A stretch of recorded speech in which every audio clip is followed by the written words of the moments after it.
গেল কয়েক বছর বাংলা চলচ্চিত্রের নির্মাণ কৌশল ও মানের পরিবর্তন হয়েছে বেশ খানিকটা, তবে বেশিরভাগই ভারত বাংলাদেশ যৌথ প্রযোজনায় নির্মিত ছবি। এদিকে ভারতীয় সিনেমার দাপটে এখন বিনিয়োগে আগ্রহ হারাচ্ছেন দেশীয় বিনিয়োগকারীরা। তারা বলছেন দুই দেশের সমান প্রদর্শনী আর ন্যায়ভিত্তিক লাভের ভাগাভাগি হলে বিনিয়োগ হবে, ফিরবে বাংলা চলচ্চিত্রের সুদিন।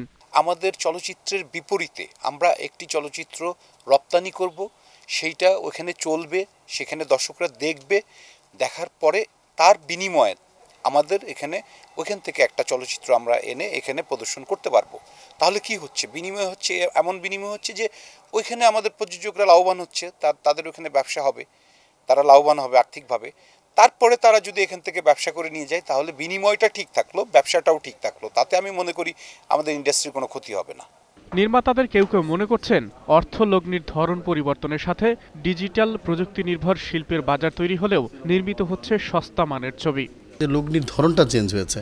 আগে যারা ফিল্মে আমাদের রেগুলার প্রডিউসার ছিলেন তারা হয়তো এখন ইনভেস্ট করছেন না, কিন্তু নতুন প্রডিউসাররা ইনভেস্ট করছেন। ডিজিটাল প্রযুক্তি হওয়ার কারণে একটু যেরকম সুবিধা হয়েছে অসুবিধাটাও একটু বেশি আছে। সেটা হচ্ছে সহজে সস্তায় কিছু ছবি হয়তো নির্মাণ হচ্ছে, সবাই নায়ক নায়িকা হয়ে যাচ্ছি, আমরা সবাই ডিরেক্টর হয়ে যাচ্ছি।